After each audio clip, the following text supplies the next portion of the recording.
Illinois. Ms. Underwood for 5 minutes. Thank you, Mr. Chairman.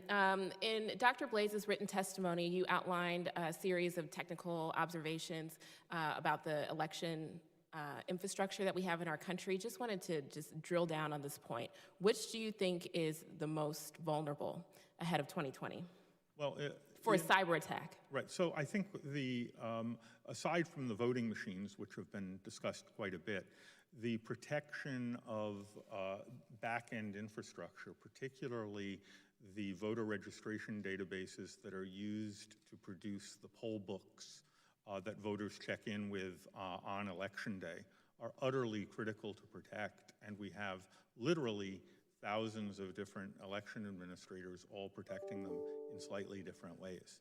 And that's so alarming to me. I'm from Illinois. I represent a community in northern Illinois, and that was exactly what got hacked for us in 2016. It was the online voter registration systems and some 76,000 Illinois voters whose information was compromised. Okay, so in General Taylor's written testimony, you went into some minimum standards for campaign cybersecurity, and in your written testimony, you said that there should be an incentive to spend certain dollars across the board amongst campaigns to incentivize each campaign to make those investments.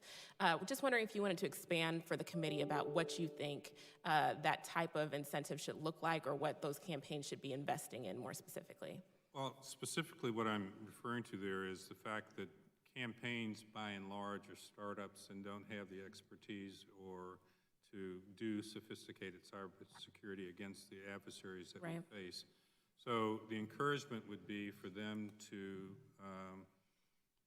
work with a company or an organization like U.S. Cyberdome to provide that expertise in a systematic way with funding from donors to our 501c4 organization. So it's the investment in organizations like Microsoft or Cyberdome that will provide those services free of charge to the campaigns that will raise the level of security that they will have moving forward. Okay, and then also in your testimony, sir, your written testimony, you described how there is a bit of a shortage in qualified workers that have the experience required to do this type of sophisticated cyber defense on behalf of the United States electoral process. Just wondering if you wanted to comment on that.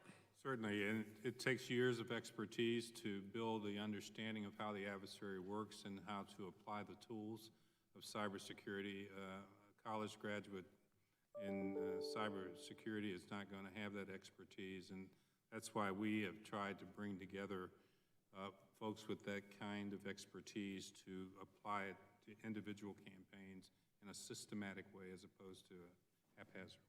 With experience then in playing cyber defense against the Russians, the Chinese, the Iranians, and the other foreign actors that threaten our elections. Who have very significant experience in the defense area of cyber security and have applied those tools very successfully over the years. And so with that in mind, thank you, General Taylor. Ms.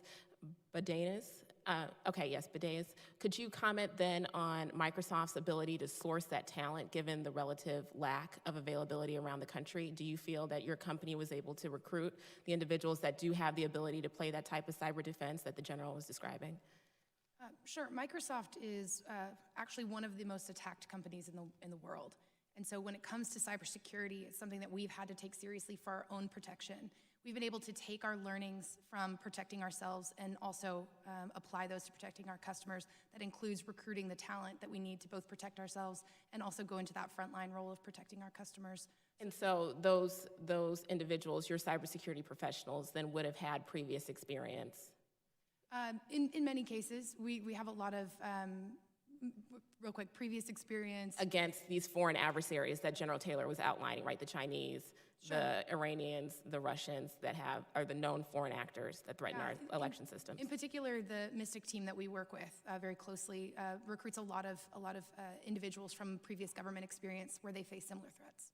Thank you. So, I mean, it's clear to me that if large technology companies like Microsoft have to go out and recruit these types of very experienced, talented individuals, that campaigns are not going to be able to do that.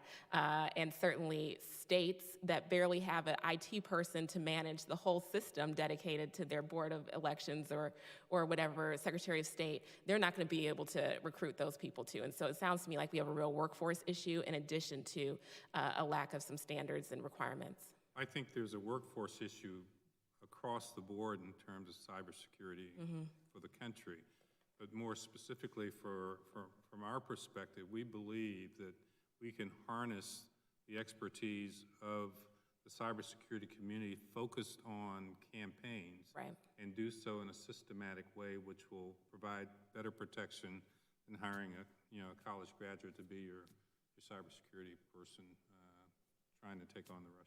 Thank you for your testimony. I yield back. The gentlelady from Illinois yields back.